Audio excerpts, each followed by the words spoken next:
push the idea of Black intelligence throughout the world. We want Black people to be smart. We want Black people to be thoughtful. We want Black people to be strategic. We want our community at large to move forward in a way that is productive. Good morning, Derek. Let's see here. I see Mark Wilson in here. Uncle P the Debonair. That is such a great name on Facebook. I love it. Black intelligence is vital, says Haroon. I agree with you 100%. We kind of need that because what happens is that actually there are studies that show that just watching too much television actually waters down or sort of turns your brain into mush, kind of literally. Like it actually reduces the functionality of your prefrontal cortex. Your prefrontal cortex, if I'm not mistaken, it actually links to your logical thought, your strategic thought, your ability to think at a higher level. So that's why you see some people who can't play chess. All they know how to do is play checkers. All they know how to do is engage in instant gratification because they can't do delayed gratification. Because what's happened is that because they've just been absorbing, TV all day long and never picking up books, never engaging in critical thinking, their critical thinking skills actually dead. Like it's really true. It really dies. And so what happens is that if your prefrontal cortex is not functioning properly, then your brain is pretty much reduced to that of an animal. It's similar to an animal. In fact, Professor Ken Sapolsky at Stanford was explaining how the human brain is 95% the same as an animal brain. Our brains are just like bears and lions. The only difference is that we have that extra 5% that's evolved maybe over the last million years or last few 100,000 years, the prefrontal cortex. That's what separates us from the animals. So that part of you has to evolve. If not, you're going to do what animals do. Think about it. Animals don't make plans for the future. Animals do what feels good right then. If she looks good, he's going to have sex with her. He's not thinking long term about child support or having more kids. If the food's right there, the animal's going to eat it. If you give a dog 7 days worth of food, the dog is not going to save the food. He's not going to eat a little and save it till later. The dog will eat. He will eat 7 days worth of food in an hour, right? And then he'll starve for the rest of the week. Well, some of our people live like that. Some of our people don't think about the future. Then they don't have the ability to think about the future. I listened to a song by I don't know if it was Gucci Mane or Yo Gotti, but in the song he literally said, "We gonna ball today, fuck tomorrow." And I was like, what? Why would you say fuck tomorrow? Like, tomorrow matters. You're gonna be here tomorrow. Your future self is gonna be very upset with you if you don't make a plan for the future. So anyway, that just took me down that stream of consciousness. So I hope you guys can bear with me on that. I hope you learned something from that. So anyway, I'll say what's up to Ryan McCrary. I see him in there, my homeboy out of Philadelphia. Good to see you, man. Ryan's got an awesome book. Put the title of your book in here. In fact, let's start off with our Intelligent Black People shout out. Real quick, everybody, please shout out your city, your business, or your dream. Your city, your business, or your dream. Or you can shout out all three if you want to. Your city, your business, or your dream. And I'm gonna give you guys a second. I'm gonna shout back. Hit the thumbs up button also. Please hit the thumbs up button. So when I see cities, businesses, and dreams come up, I'm gonna bring it up. Marshall, All Black National Convention 2019. Yes, that's gonna be in Houston. I will give you the specifics very, very soon. We're gonna do a launch and let everybody know how you can buy tickets. And I encourage you to come.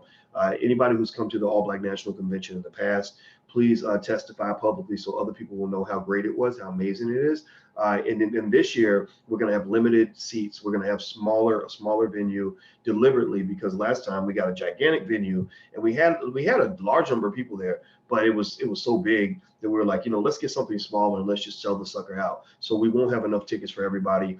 There probably won't be any tickets at the door. So I just want you to know that we're taking a different strategy this year because we figured a smaller venue would give more intimacy to the event as well. So, but every year it's been quite successful. We're quite happy with what we've seen. Let's see, Ryan, the book is called Mind Over Money. All right. Let's see, entrepreneurship is a way for Blacks to get out, says Michael. I agree. Let's see, Serenity says hands hair braiding, Conyers, Georgia. Donna, Charlotte, North Carolina. S&J Consulting, Baltimore, Maryland. Lakeem Muhammad from New York. Altavis Pelter Elkin. Wait, I'm missing your name here. MD. Oh, he's the MD. Nice. Founder of the World Voice League and host of the Speakeasy podcast. I like that, man. Send me, you're on my Facebook. Send me links to your stuff. If you want me to share it or something, I can share it. I'll be happy to help you, man. Marcus Reynolds, Minneapolis, carpenter to be a general contractor. Good for you, man. That's awesome. Terry Carter, Nashville Real Estate. I see Nathaniel, Columbus, Ohio, Rebirth International. We need more Black people in STEM, says Haroon. I agree. Do you live in Gary? No, I do not, but I do go to Gary a lot. I love Gary. It's not too far from where I live. Let's see. Donna is owner of a full service salon, 25 years, Dream Chain Beauty Supply Stores. That's great. Black people should own the beauty supply industry. We should own every damn thing in that industry. It don't make no damn sense that all these people getting rich off Black women's hair. I mean, that's as bad as the NCAA making $1 billion a year off Black athletes. All this sad. James Gendame, good to see you, man. Let's see. Jasmine Steele, Detroit, Lady Steele Accessories. Victoria says virtual assistant, inboxva.com.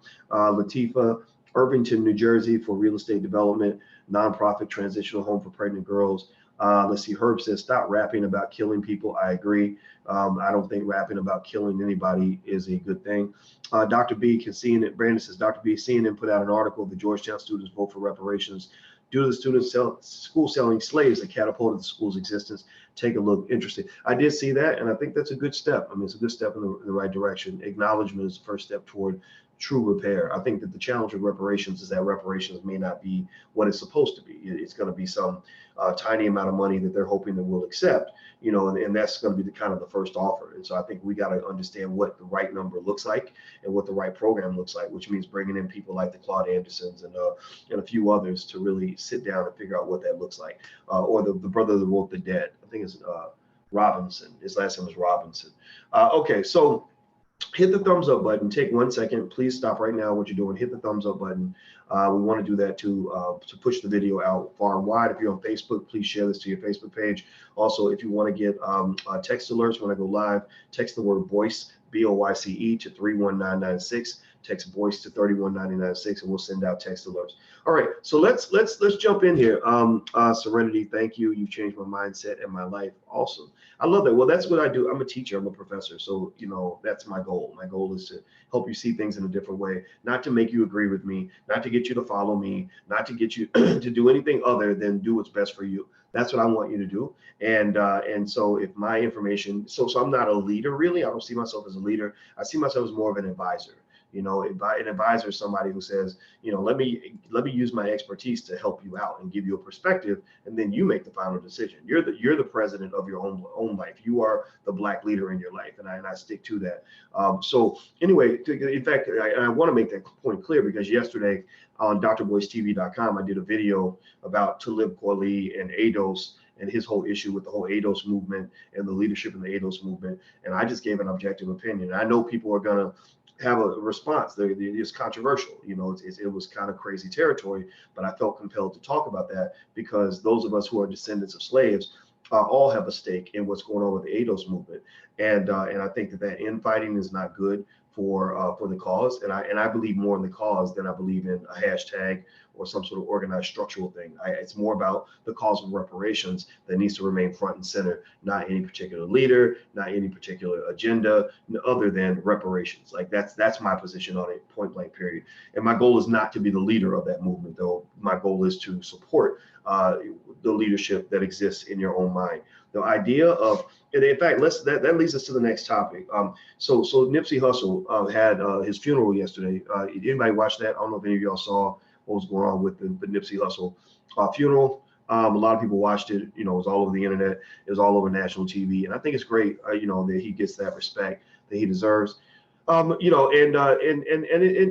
didn't get to watch much of it. Honestly, I'm not real big on. I'm just not. Funerals don't excite me that much. Honestly, I don't really. It's just not that. It's not that I don't care. It's more like I'm not going to try to get overly dramatic about a person's life just because they did when I ain't do shit when they were alive. Like Nipsey Hussle, good dude. We ran the same circles. Eventually, I felt like I was going to meet him at some point because we would always end up in the same kind of spaces. Like when Jay Morrison's Tulsa Fund came out, I jumped in and made a comment and said, yeah, I'm going to invest $10,000. And then I saw Nipsey's comment, where he said, I'm going to put, oh, this is great. I'm going to put 10 grand in it, and so I love that. I said, oh, this is cool. This guy, is putting his money where his mouth is. He supports what's going on in the Black community. That's really nice. Did I know much about Nipsey's music? No, I didn't, but I listened to it yesterday, and I only heard one song, and it's the one the last I checked. Like I was like, wow, this is a good song. Like I put that on my Spotify playlist. I was like, okay, this brother can rap, so let me hear some more of his music. So that was nice, to expose to my mind to a lot of the great work Nipsey did while he was alive. I always knew about what he believed in terms of financial literacy. He reminded me a lot of Ryan McCrary, out of Philly. Ryan I don't know if Ryan's still here or not, but he reminds me of just that generation of young brothers that we need to form our economic army. If you want to win a battle, you can't win a battle with one or two super soldiers. You win the battle with a million super soldiers. The way the Russians defeated the Germans is they had 20 million soldiers or something like that in the Russian army. They didn't have a couple of guys that could fight really well. And I think for the Black community, we get into this this weird mindset where where it's almost like when Michael Jordan used to play basketball, and sometimes the team would not perform well, even though Jordan would drop 50, 60 points. The team wouldn't perform well because everybody would get caught up in the hypnosis of just watching him play. And every time they go down the court, the other guys, they weren't trying to get open shots. They weren't trying to set picks. They weren't trying to do anything. They would just stand there and just watch him play. And, I guess it's out of respect. Like they just admired him so much and just thought he was just such a great athlete. And it was so awesome to watch him that they didn't understand their own power. And I think sometimes for Black folks, we relinquish our own power by getting caught up in what somebody else can do, by getting into hero worship in a really extreme way, to the point where, we make somebody into a Jesus-like figure. And so, I think with Nipsey, my position on Nipsey really is, whatever I do when you're dead, it's not going to be that much different from what I would have done when you were alive. Because if I behave more extreme towards you, positive or negative, when you're dead, than I did when you were alive, then that means I'm being disingenuous. So when I thought about Nipsey's death, I said, man, that really sucks. It's unfortunate. I hate it. It's Black, it is Black on Black crime, whether we want to act like it exists or not. It was some real, quite frankly, what I would call nigga shit. It was real ridiculous. It was BS.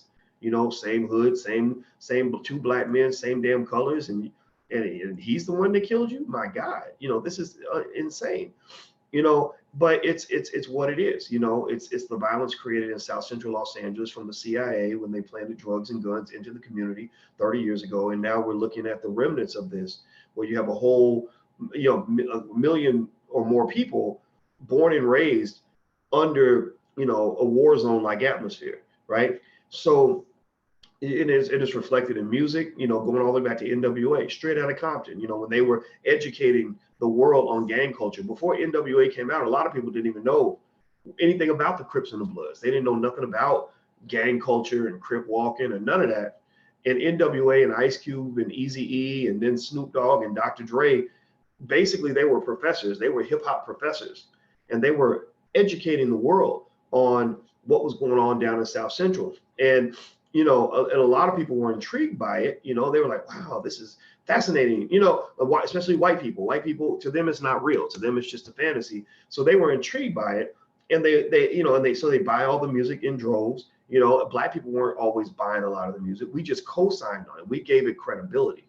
Dr. Dre, for example, became the biggest artist in the world because the hood co-signed on what he was doing. He was a hero in the hood because all these white folks out here were giving him all this money, and we would tell people how much we loved him, which made white people love him more because they know Black people are the center of the universe. Our melanin gives us some sort of power and vision that they don't have, so they end up following us and doing everything that we do, right? So basically, we co-signed on the artist, and that is what led to the artist being able to blow up all around the world. But we were not the economic engine that drove the growth of hip hop, the growth of gangster rap, the growth of violent music, none of that. We didn't really, a lot of Black people, even as far back as the 90s, were the first ones to be the canaries in the mine also, in terms of saying, wait a minute, this music is becoming like toxic waste on our people. It's almost like somebody's making a chemical and they're selling the chemical overseas, but they've got this toxic waste that's being dumped by the factory that's making the chemical, and they're dumping the toxic waste into your river, You know, so we're the ones, you know, so white folks get to get the fantasy of, oh shit, you know, so and so came out with some more gangster shit, you know, I'm gonna kill a nigga, shoot a nigga in the head, you know, whatever. And we're the ones that got to deal with the people, young black boys in the hood that are brainwashed by this music, who think that manhood means shooting another black man in the head. You know, like that's what we were doing, and that was real. You know, that became very real for black men who were around other black men who wanted to kill them every day. And I'm not, and I don't know too many black men who escaped that. I know I almost got shot by some dude blasting gangster rap out of his car, and he goes and pops the trunk and he pulls out a gun. I drove the fuck off. I got out of that situation, luckily. But I mean, it all because me and my boy saw, it was when I was in college. We saw two girls sitting on the porch, so we started talking to them. They look cute. We were doing what girls do. It's before they started calling it toxic masculinity. But you know, when you see a pretty girl and you say hi to her, and so we were talking to the girls, and apparently one of these girls had a boyfriend, and this boyfriend rolls up, I swear to God, and he's got his music blasting, you know, and he doesn't say one word, didn't say nothing. He jumped out the car, goes back, pops the trunk, and he's reaching in and pulls out a weapon. I'm like, oh my God. And I'm driving a stick shift. And I didn't know how to drive it that well. But I'm like freaking out, like, I gotta get out of here. And I'm just sitting there thinking, this is crazy. This is not what's supposed to happen when I come home from college. You know, you're supposed to meet a girl and have, you know, like experiences. You're not supposed to like get your fucking brains blown out, excuse my French, you know, and it's just kind of sad, you know. So I think that this culture, we got to fix this, you know, as black people. We got to fix this. We got to take stands against this, these record labels, white, Jewish owned, that make a profit by marketing this nonsense, marketing the BS, you know. And so Ryan says, yeah, I've been in similar situations. I agree. Everybody has. That's the thing. And Ryan, I know Ryan McCrary. He's a good guy. Ryan ain't out here banging. Ryan ain't out here trying to start nothing, you know. But it doesn't matter. When you're a black male, you ain't got to go looking for trouble. The trouble comes to you, you know. You know, you know, I just think about friends I've lost, you know, along the way. Good people, good dudes, didn't do nothing wrong, you know. And my best friend Greg got shot in the head in front of his daughter inside his own house, you know. And I didn't expect that to happen to my friend, you know. So anyway. So let me keep going. So I'm mentioning the Nipsey, the shooting that occurred on the route of the funeral procession at the Nipsey Hussle funeral. I have mixed feelings about that, right? So this is being reported in the media, and it is what it is. Tanya says, I usually enjoy your videos. Well, if you don't enjoy this video, Tanya, you should probably leave. So just know I'm not going to change shit for nobody, so don't even ask. So on the Nipsey Hussle funeral route, apparently someone got shot. I think 4 people got shot. If I'm not mistaken, the victims, there were 3 males and 1 female. They got shot. It's a drive-by. They said 4 shot, 1 dead in a drive-by. And my first thought was, you know, I don't really know why media would link, you know, any killing that happens in Los Angeles to Nipsey Hussle's memorial, right? I don't know if it's a memorial or a funeral. I don't know the difference. I mean, you can tell me which one it is. I see memorial used. I see funeral used. People are giving eulogies, and there's a big bunch of limos that are hurt. So I assume it's a funeral, but I don't know the difference. You know, I'm not really somebody who can tell you. I'm not an expert on funerals. Now, Herb says the shooting was on 103rd Street. The funeral route was on Century Boulevard. Yeah, you know, and again, I don't know. I'm looking at, you know, I went to people.com. And basically, they said, of course, they start off by saying Los Angeles police are pleading for the senseless violence to end after gunfire erupted once again as mourners celebrated the life of the late rapper Nipsey Hussle. 1 person's dead and 3 more injured after a drive-by shooting along Hussle's 25.5-mile long funeral procession route Thursday evening. So they're claiming that it was along the route. I don't know. The police chief wrote, in the midst of the procession, we have a multi-floor shooting at 103rd and Main Street. Moore revealed that the victims are 3 black males, 1 female, ages 30 to 50. Tragically, 1 is deceased. Moore says the gunshots came from suspects driving a gray Hyundai. We must stop this senseless violence, Moore pleaded. So I think that okay. So you know, maybe they're accurate that it was on the route. maybe they're inaccurate, that it's off the route. I think that there are those who have feelings either way. There's some people who believe what they're saying, that yeah, it was on the route. Some people are saying no, that wasn't on the route. It wasn't near the procession. It had nothing to do with the funeral. I'm not going to debate that point. I'm just not. Because whether it was on the route or not, to me, is irrelevant, because Nipsey Hussle didn't kill anybody. Nipsey Hussle, his name, what he stood for. This violence, to me, even it could have happened inside the building where the memorial was held, and that does not mean that it somehow is connected to him, or that we as an entire community have to take some sort of ownership over the behavior of one or two extreme individuals. And the reason for that is because, what white folks tend to do, what white supremacy tends to do, is they love to squeeze the trigger and then hide their hand. They love to cause chaos and then act like they had nothing to do with it. And they'll be like, oh my God, this killing needs to stop. Black people need to stop killing each other, right? But they know what they did to cause all that violence. Like for example, in Chicago, this is why I encourage you guys to stop listening to the liberals or even the conservatives when it comes to debates on immigration, because a lot of the killing in Chicago is linked to illegal immigration. They've linked, and there's a Bloomberg article, I think, where they literally linked a lot of the murders of the homicides in Chicago to one drug cartel that was bringing people over the border illegally, and they're coming to Chicago, running their drugs through the Chi and killing everybody. So I'm like, wait a minute, you letting them come through our city and kill our people, and we supposed to sit here and support wide open borders? Man, I ain't supporting none of that. You ain't gonna talk me into doing none of that shit. So what you gotta understand is that if you look at it from a mathematical statistical standpoint, I'm a mathematician, and there was something that we used to do where we would have what we call structural equation modeling. And the thing about structural equation modeling is that basically the equations work like this.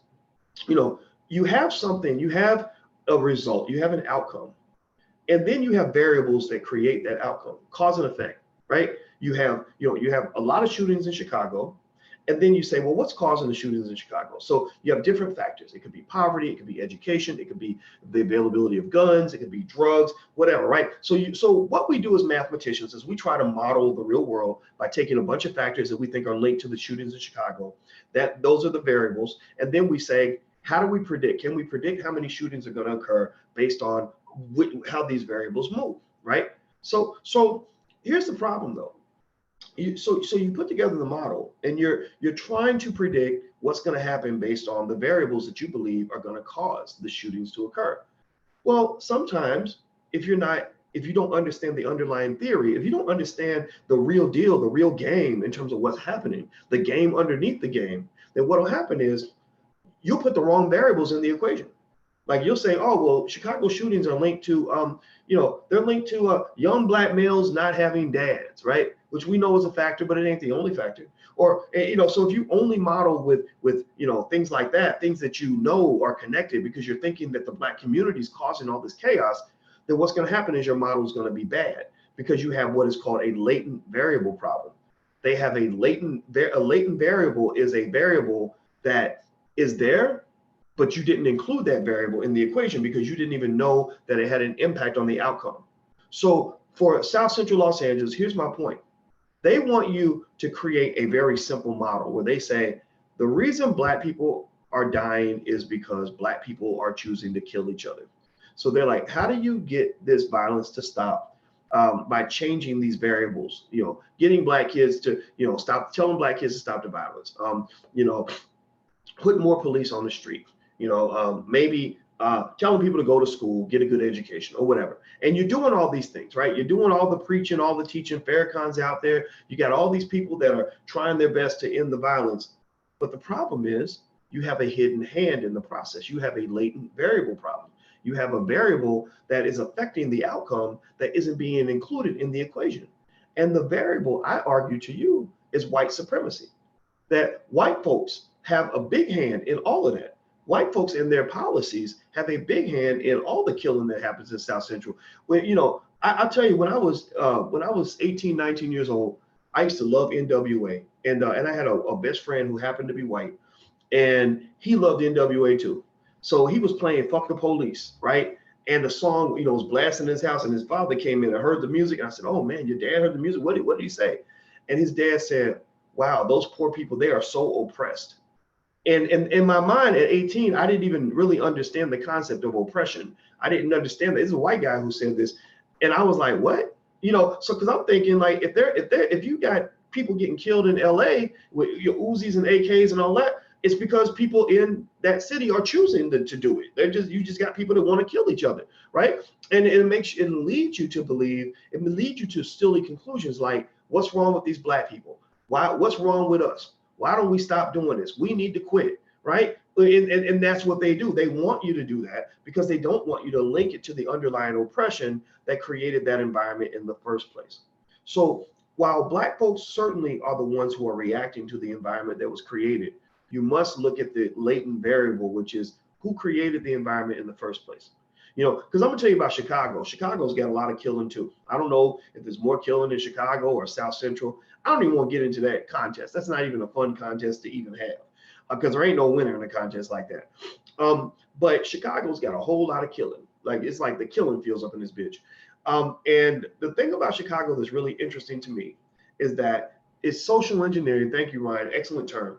In Chicago, you got hoods where it looked like everybody getting killed. Like you get killed going to the grocery store, you get killed on your way to college, you get killed just because you ate bacon that morning, right? But then you go to another side of Chicago, which is the north side. Nobody gets killed over there. They don't even have pets that die in that part of Chicago. Like their pets live forever. Like it's peaceful. You can walk the street. Ain't nobody gonna mess with you. If there's a crime, then the police will investigate thoroughly and they always find the suspect within a matter of hours. Everybody's safe. So how is that? How is it that, again, but then you'll see Chicago police on TV. We need to stop the violence. We need to stop the killing. So I'm sitting here like, how were you so successful in stopping the violence on this side of town, but you can't stop shit on that side of town? Like that don't make no damn sense. But you want to put it on black people. You want to act like, and the underlying message is a white supremacist message, which is black people, you're ignorant. Y'all need to stop killing each other. It's ridiculous. And that puts you in an impossible position because your only thing to, if you're not able to understand the game, then you'll go around doing dumb shit like saying, well, we need to tell our kids to stop the violence. Well, seriously, how many of you can say like you don't know a single young person who wakes up in the morning wanting to go bang over breakfast, wanting to go kill somebody just because it's a Tuesday? How many of you know young people that are mostly good people, mostly good human beings who would never kill anybody, right? Like most young people I know, even the bad ones, they're not looking for an Uzi or an AK so they can go shoot up their friends. They're just not, this idea that we are savages, subhuman people. That's an artifact of white supremacy, so in a way it reminds me of when the feminists when they talk about sexual assault, they'll be like, you need to tell men to stop raping, and like that's the only answer that we can consider is like, tell men to stop raping. And I'm like, I can tell all my friends like, don't rape anybody, and 99.9% of all men would never rape anybody. And the ones who really want to rape somebody, they're not going to listen to you. They're not going to pay attention to your public service announcement. So this idea of kind of looking at the problem in the wrong way, that's what I'm getting at here. This is, y'all know me. I don't talk about the gossipy part. I don't talk about the particulars of who got shot and why. I talk about the big picture. The framework of everything that's going on so we can really see it in the right way. And basically in this situation, I will say this very clearly.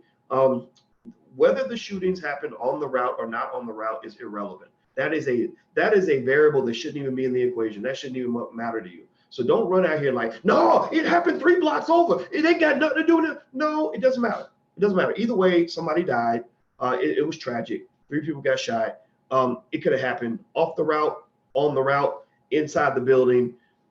None of that means that none of this smears the legacy of Nipsey Hussle. None of this smears the thousands of people who did participate, who did not shoot anybody, right? It only smears the individuals who chose to participate in that drive-by on that particular day. That's who is smeared. the Black community at large never should take responsibility for what a couple of ignorant motherfuckers do. Seriously. I mean, the only responsibility we should take is if we know where they at and you got to go get them and somebody gonna go deal with them, then that's fine. But beyond that, there is stop run around feeling like, oh my God, they're trying to make us look bad, blah blah blah. No, you already look bad. Just give up. Stop. Give up the idea of trying to look good for white folks, because you don't look good. You look like a bunch of niggas. That's what I look like. I'm just a nigga with a PhD in the minds of people who've decided that I'm nothing but a black man and that being a black man is worthless. Right? I must decide that being a black man is worth something, not them. It's not up to them to decide any of that. So just keep that in mind. So let's move on. Now, the first thing I want to say, another thing I want to mention, ask you guys to do is, if you haven't done this, please hit the thumbs up button. If you haven't hit the thumbs up button, please do that. I want to say, T-Lig, thank you so much for your donation. I appreciate it. And I saw somebody else gave some financial support as well. I'm gonna try to scroll up and say thank you. Thank you, Forbidden Fruit. I appreciate you. Type "Cool People" by Forbidden Fruit. Okay, I don't know. Is that the name of a song or something you have? Either way, I just gave you a shout out. Cool People by Forbidden Fruit. I don't know if Forbidden Fruit is a group, or you got to tell us like what it is. So just mention what it is. And also, if you want to support the platform, we would love your support. You can go to intelligentblackpeople.com. That's intelligentblackpeople.com. You can join our tribe of intelligent black people. We give you lots of benefits, things like that. It's not a matter of just you donating. It's a matter of you investing in us, and we invest right back in you. So by the way, if you're on YouTube and you disappear for a second, it's because sorry, for those of you who are on the Your Black World channel, sometimes you'll disappear because you're on my phone, and sometimes when people call, I have to hit the button, but I apologize for that. Come to Kansas City. I already came to Kansas City, and nobody really came. I mean, the Kansas City event didn't get the attendance that we wanted. And so the people in Kansas City, unfortunately, if you want me to come to Kansas City, then what I would do, or if you want me to come to any city, if you want me to come to Kansas City or any city, just reach out to manager@boycewatkins.com. That's manager@boycewatkins.com. If you got 100 people that are willing to put up, some money to where each person puts up, say, $25 toward the cost, then we can work with you. We'll put up the rest. So you invest in us, we invest back. So if your church says, hey, we want to have a financial literacy weekend, or you have a group of people that you're connected to on the email list, and you want to have some sort of business development event or whatever, I can do that. But one thing that we could not do is spend $10,000, $20,000 going to a city in hopes that people would actually appreciate what we're bringing to the table enough. Like, there are people that love what we do. But the thing is, I'm not a rapper, or I'm not a entertainer. So, black folks, unfortunately, will spend more on entertainment than we will on education and knowledge, which I actually argue is one of the reasons that we struggle. But I'm not complaining about it. I would just say that we would need help from the community. So, but if you have a church and you've got 200 people and everybody chips in $25, then you can reach out to the manager and say, we've raised this much money, and we would like for you guys to raise the rest, and we'll put our money where our mouth is. We'll invest in ourselves and invest in you and come to the city and all that. So feel free to do that. Hey, Michelle Taylor. Hey, Chevette Starnes. Chevette Starnes was on my track team when I was in the freshman in high school, and I'm very ashamed to admit that my coach had me run against her. She was super fast. She was really, really fast. She was a senior or junior, and she was the fastest girl, and I was a freshman. And my coach made me race her, and my coach was like, and you better not let Chevette beat you. And I remember I was scared to death, and I ran my ass off, and I barely beat her, but I still remember that day. So just so you know, Michelle, Chevette, I'm still traumatized from that experience. Hey, Dr. Boyce from London. How you doing, Pauline? I love London, love Black London. I always say that. Okay, so let's keep going. So some other thoughts on Nipsey Hussle is and the shooting and stuff like that is that yes, the shooting was bad. And what we always have to remember is that no matter how far the community goes, no matter how much progress the community makes, no matter how evolved we become, you're gonna always have your jokers in your community. And by jokers, I mean in the movie Batman, if you recall, Batman's mentor was explaining the mindset of the Joker, and he said, with people like the jokers of the world, you can't like sometimes explain like why they behave the way they behave, because there are some people who just want to see the world burn. You know, there's some people who just want to fuck up what you got going on. You know, so when you become successful and you start achieving your goals, and some of you already are successful, testify if you know what I'm talking about. When you start winning, there are people that just want to see you lose, just because they feel that you losing makes their life better, right? Or they just want to disrupt something that they see as being a nuisance to their psyche. So maybe there are people. I mean, you can't imagine. I mean, think about this. You have a guy like a Nipsey Hussle who, in death, people have really decided to really give him the respect that I believe they should have gave him in life. You know, a lot of people didn't know nothing about Nipsey Hussle, and talking all about him, got all over the Instagram page and everything else. And I'm sitting there saying, well, why wasn't he on your page before he died, right? Why weren't you bringing him up before he passed, right? It doesn't make you a hypocrite. It just kind of means maybe you're into the bandwagon effect, like you're just following along because everybody's talking about it. But you can't. But think about this. I mean, you're talking about an area where there is a lot of jealousy, a lot of competition, a lot of haterology going on.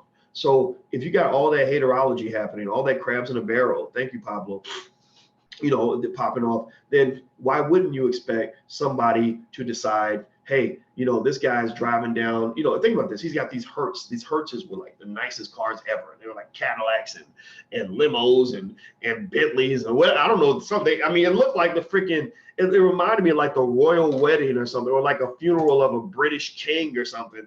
And so you're driving down through the hood with all of this. So you're gonna have some haters. You're gonna have some people that are going to just step in and be like, oh, well, I'm just going to mess this up, right? Or opportunists, like I'm going to use this as an opportunity. That, you know, think about it. There are lots of people in places that are infected with gang culture, like heavy, like the toxic part of gang culture, because the gang culture is mixed now, right? You've got a lot of parts that are very healthy, but you got some parts where it can get real toxic real fast, right? Because it's still a military style sort of scenario. And if you have a gang affiliate military style situation, the funeral is the easiest time to get at your enemy, right? I mean, you know how many people have been shot up at funerals before? I mean, seriously, if somebody, think about it, if somebody hates you, if somebody really, really, really fucking hates you and does not give a shit about any code of conduct, following any rules, none of that, and they really want to get at you, the best time for them to get at you is when you're vulnerable. They're not gonna get at you when you all armed to the teeth and you ready for war. No, they're gonna get at you when you having sex with some girl, when you butt ass naked, so you can't get your gun. They're gonna get at you when you in the park playing with your kids. You know, they're gonna get at you when you at church with your mama, you taking your mama to church. Remember the Denzel Washington movie, the one where he played the Frank Lucas, American Gangster? Where'd they go arrest him? They got his ass at church, because they knew that was when he would let his guard down, right? You know, so a lot of people get shot at funerals because there are people out there that are sick enough to say, oh, okay, there's a funeral happening, so that's a good time for us to get them, because they're not going to be thinking about trying to fight nobody. They're not ready for war at that moment, right? And it's so I think that that's the PTSD aspect of the gang culture, or just the war zone that was created by white supremacy, by CIA activity, where they dropped all the crack and all the guns into the hood. You know, the PTSD, I think, comes from the fact that you can never relax. You can't never let your guard down.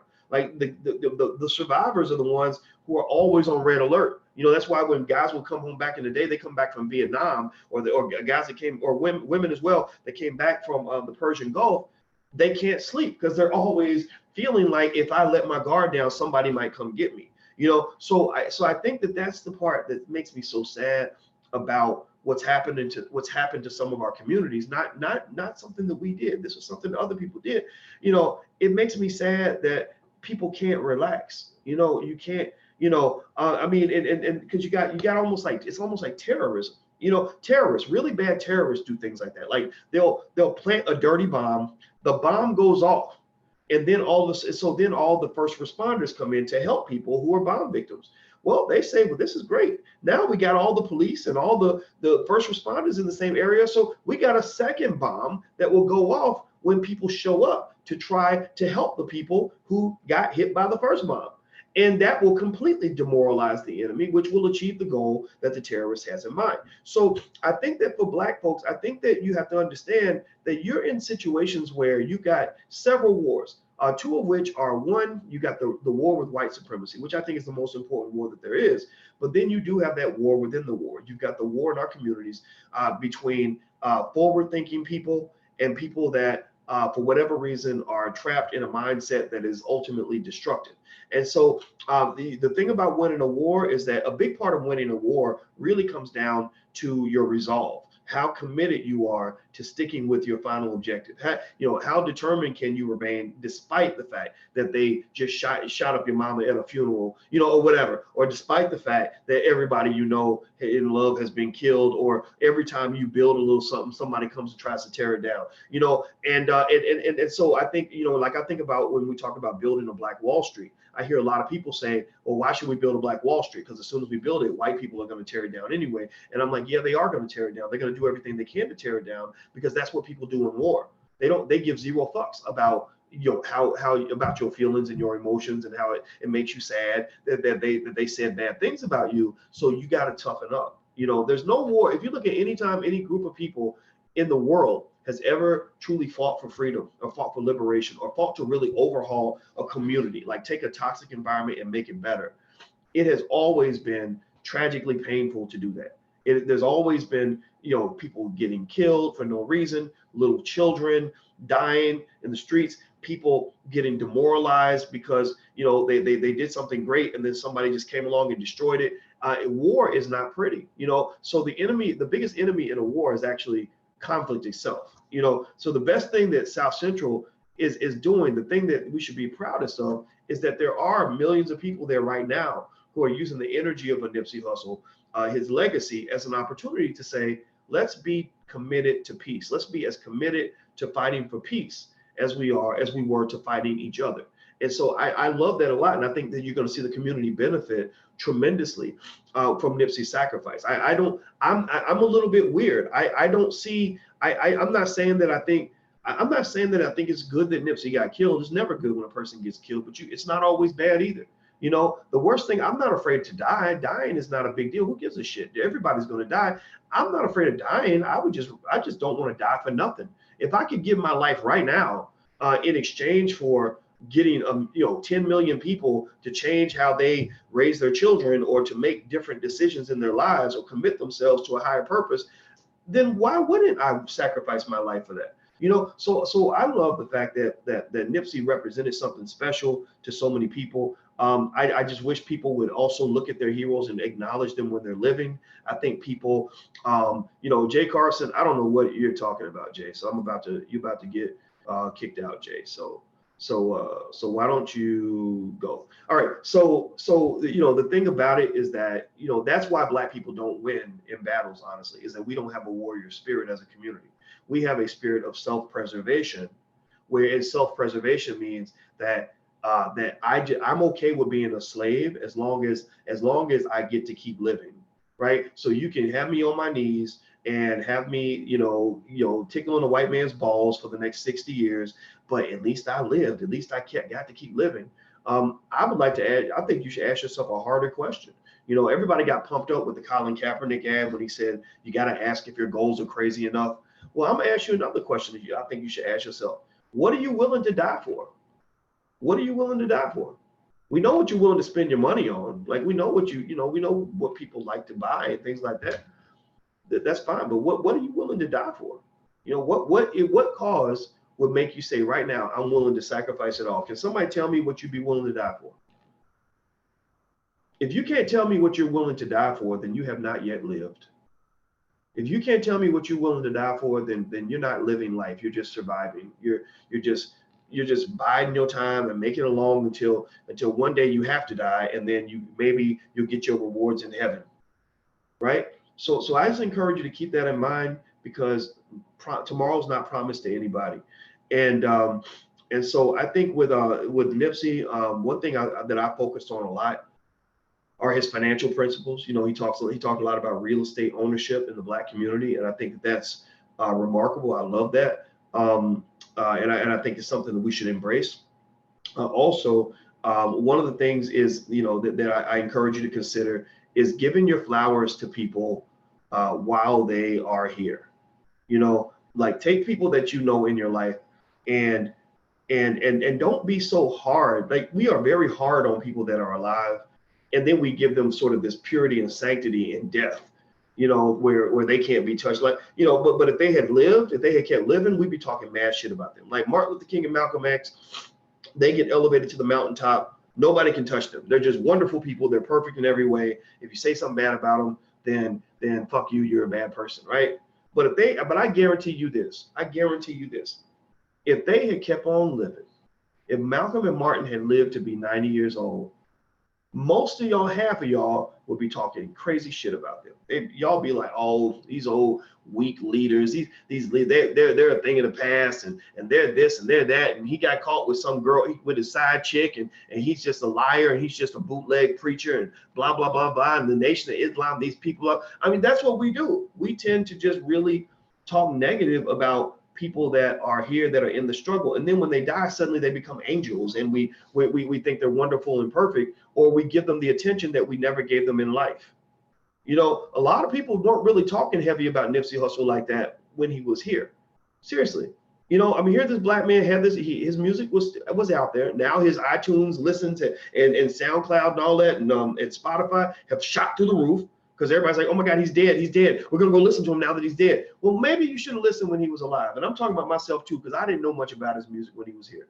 I knew him as an investor though. And I loved the fact, I loved what he was doing from an investment standpoint. I love it when a black man's talking about wealth building, because it makes my job easier, but I didn't know much about his music, but I can say one thing that we do in our family, actually, we did this, and we try to do this once every year or two, is we give each other's eulogies while we're alive.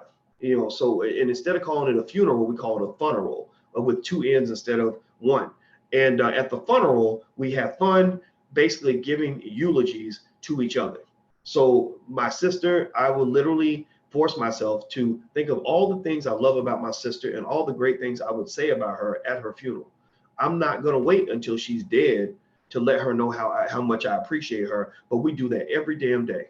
You probably got somebody in your life right now who's living and breathing, and you ain't talked to them in a year. But if they were gone, you'd be all over yourself, falling all over the floor and passing out, and oh Lord Jesus, I can't make it, blah blah blah. Well, you know what? You got a gift right now. That person is right there, a phone call away, but you won't call them over some petty shit. You won't call them because they get on your nerves, or whatever it is, or because you think that going to work for that white man every day is more important than interacting with the people who love you. So I just encourage you to give people their flowers while they're here. We're not all perfect at that. It's easy to take people for granted when they're alive. But I think that this, if anything, death is an opportunity to learn. But maybe I'm biased because I'm a teacher. That's what I do. I teach finance and all that stuff. So I'm more likely to see areas where we can learn and grow. I'm not good at just sitting there and feeling sorry for myself. I'm sorry. I'm just not good at that. So if you're having an emotional reaction to something and it does not lead to action, then I don't know what to say to you. Reaction is not the same as action. Reaction is not real action. So we would react our ass off. We have lots of reaction, but we don't always have a lot of real action. But the real action must follow the reaction. So the question is, if you are sad over the death of Nipsey Hussle, then what the fuck are you going to do tomorrow that's going to make you different from what you were yesterday?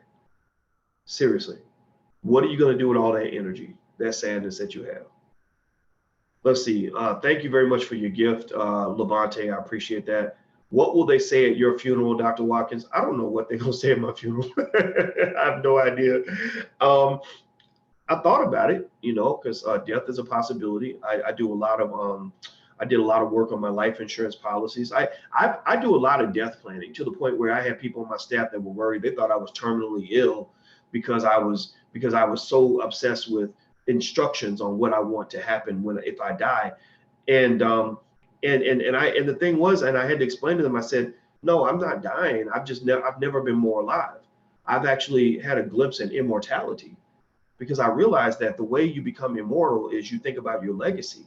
Your life is short compared to the amount of time that you have available for people to remember you for what you actually gave them while you were here.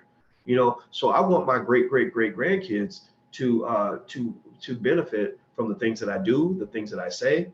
I've told them, I put in my will that every video I make, I want it archived. I want to make sure that all the future generations see this stuff, and not just in my family, but in your family too. So I want to have access to your grandkids.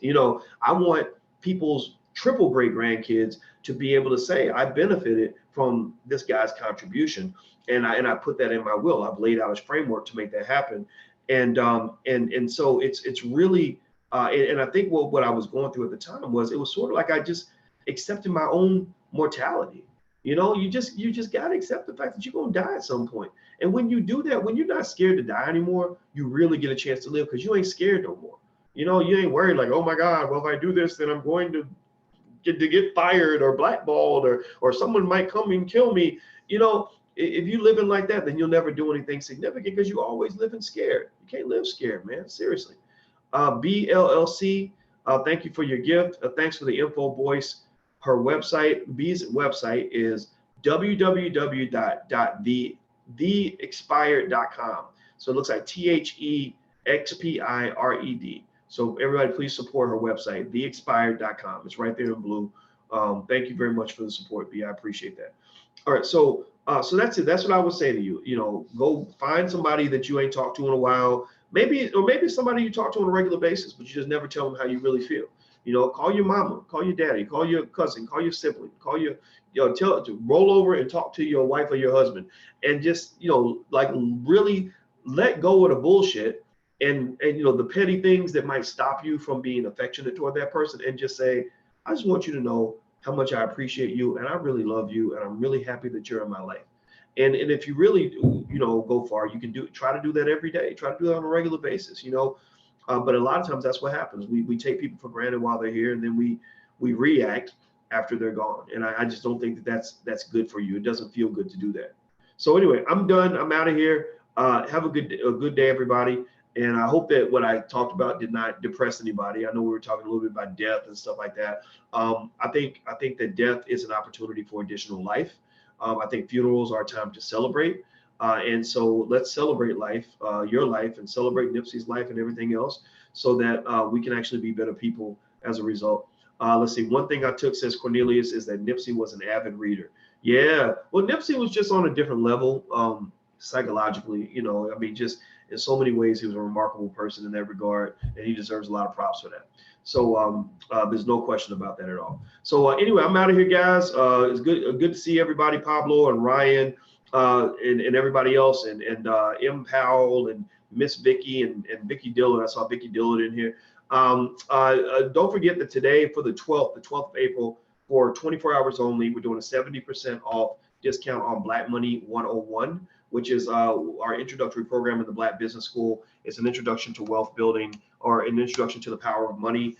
And it has dozens of hours of powerful content, including, lectures on everything from what every Black person needs to know about money, what is asset allocation, how to open your first investment account, the basics of wealth building, things that rich people do that other people do not, 7 ways to become financially fit in 10 minutes or less, the rules of economic self-defense, how to protect your business brand, how to start your own business, how to practically guarantee that your child will be a millionaire, etc. And you can get a certificate in the Black Business School once you're done, once you go through all the videos. And so you can put that on your wall, and you can feel free to go check it out. It costs you right now, because of the discount, it's less than $1 a day. So you can't get college level education for less than $1 a day. Like, universities are charging insane amounts of money.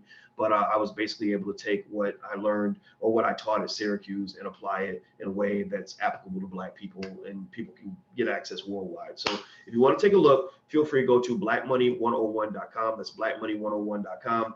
And the code to get the 70% off discount is the code word 70 off podcast. 70 off podcast. That's one word, not 3 words. The number 70 OFF podcast. 70 off podcast. One word collapses one, and you can get 70% off. So I got to go. She just walked in, which means that it's time for us to go running or something like that. So you guys have a good day, and I'll see you soon. Take care. Peace.